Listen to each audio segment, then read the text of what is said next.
जी, value news के special programme से आपको खुशामदीद। मैं हूँ अली रज़ा रहमानी और मैं इस वक्त मौजूद हूँ पंजाब असम्बली में। आज मुल्क भर में हर तरफ पंजाब असम्बली का ही चर्चा है। पंजाब के अंदर भी तब्दीली जो है वो होने जा रही है। आज हमारे साथ मौजूद हैं पंजाब असम्बली में सीनियर पॉलिटिकल रिपोर्टर, सीनियर तजिया निगार, जीएनएन के रिपोर्टर हैं जावेद फ़ारूकी साहब और मोहसिन बिलाल हमारे साथ मौजूद हैं। सबसे पहले बात करेंगे जावेद फ़ारूकी साहब से। फ़ारूकी साहब, आज पंजाब में क्या होने जा रहा है?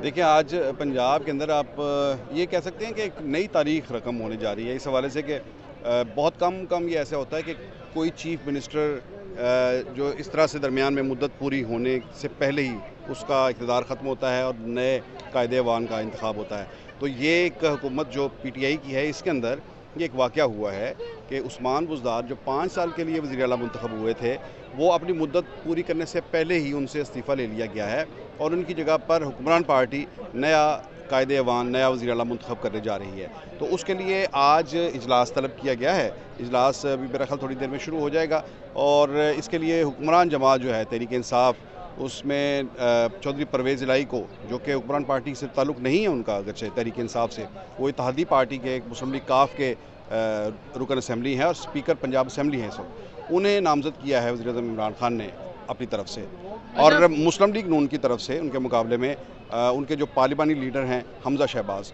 वो वज़ारत आला के उम्मीदवार क्योंकि सर, होंगे। पंजाब में नंबर गेम की अगर बात की जाए तो नंबर गेम के हवाले से भी काफ़ी कन्फ्यूजन है। तहरीक इंसाफ के भी अंदर भी दो ग्रुप मौजूद हैं। छीना ग्रुप अलग है, जहांगीर तरीन ग्रुप साहब का ग्रुप अलग है। 30 के करीब उनके साथ अफराद कहा जा रहा है। तो क्या इतना आसान होगा परवेज़ इलाही साहब के लिए वज़ीर आला बनना? देखिए, दो अलग अलग चीज़ें हैं। एक तो ये है कि पंजाब के अंदर क्या नंबर गेम क्या है। दूसरा होता है कि एक इलेक्शन है, उसका एक अपना एक तरीक़ेकार होता है और इलेक्शन वाले दिन की एक अलग पॉलिटिक्स होती है, एक मैनेजमेंट होती है। ये दो अलग अलग चीज़ें हैं।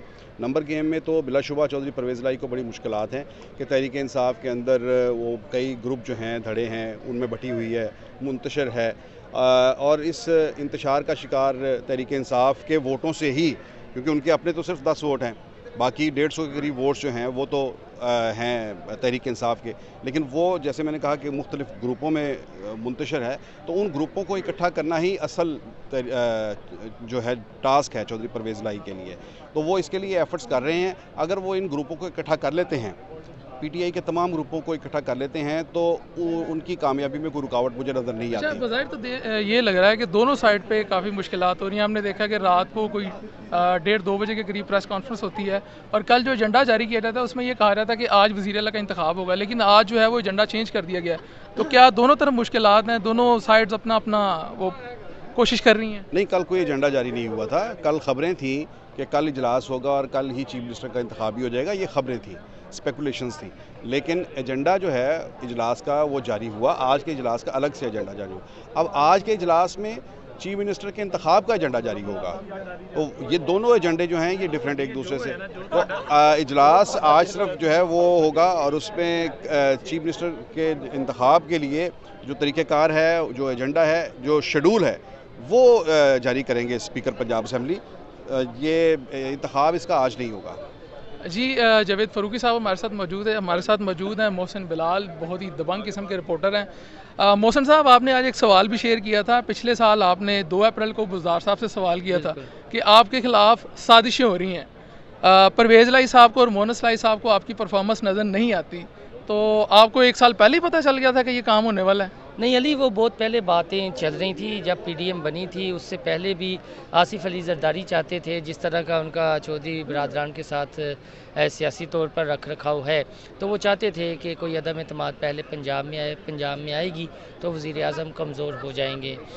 तो वो चाहते थे कि यहाँ पर अदम एतमाद आए। और आपको पता है जब पीडीएम बनी थी और जरदारी साहब के अलहदा होने की भी वजह ये थी, मरियम से हमने, आपको याद होगा, एक बार सवाल किया था कि एक जरदारी सब पे बारी, लेकिन बाप के बाप का वोट उन पे बारी जब यूसुफ रज़ा गिलानी के इलेक्शन हुए थे सेनेट में। अच्छा, आप नंबर गेम के हवाले से बताएं, आप क्या देख रहे हैं? नंबर गेम किसके लिए ज़्यादा आसान होगा?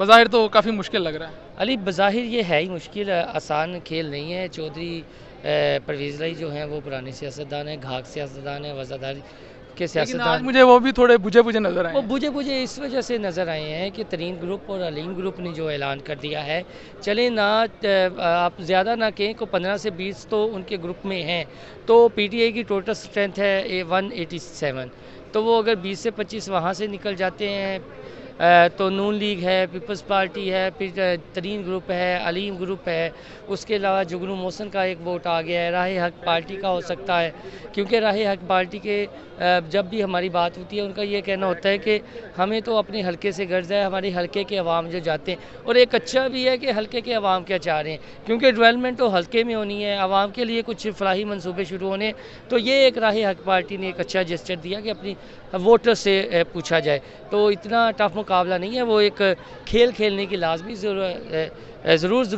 की गई थी कोशिश कि आज इंतखाबात हो जाते, लेकिन वो नहीं हुआ। अब ये इसकी तारीख दी जाएगी, एक बाकायदा जो कब तक एक्सपेक्टेड है पंजाब के अंदर वोटिंग? सर ये कल भी हो सकती है, परसों भी हो सकती है, बुध को भी अच्छा, जा मुझे सकती है। बताएं, आज बड़ा एक नाज़रीन अफसोसनाक वाक़या पेश आया। एक तो यहाँ पे सहाफ़ियों को कवरेज के हवाले से मना किया गया है, और दूसरा हमारे बड़े सीनियर रिपोर्टर हैं इखलाक अहमद बाजवा साहब, पार्लिमानी रिपोर्टिंग के अंदर वो एक बड़ा नाम है, उनके साथ आज बाज़ाब्ता तौर पर बदतमीज़ी की गई है, और बदतमीज़ी भी पाकिस्तान तहरीक इंसाफ पंजाब के सेक्रेटरी जनरल और साबिक वज़ीर राजा यासिर हुमायूं की तरफ से की गई है। मोहसिन साहब, क्या ये अपने हवास खो बैठे हैं? इनको पहले से यकीन हो गया कि शिकस्त खुर्द है? इन्हें इतना जोम है कि चूँकि कुछ हमारी बरादरी का भी बात करनी चाहिए, इन लोगों के पे रोल पे होते हैं जो इनके आगे चूँ चाँ नहीं करते। मुख्तलिफ सियासी जमातें, काफिले की बात नहीं है, नून लीग में भी ऐसे उन्होंने अपने पुर्जे रखे हुए हैं, पीटीआई ने भी पुर्जे रखे हुए हैं, पीपल्स पार्टी ने भी चले उन्होंने कम रखे हुए हैं, लेकिन पुर्जे हैं सहाफ़ियों में जिन्हें हम काली बेरे कहती हैं।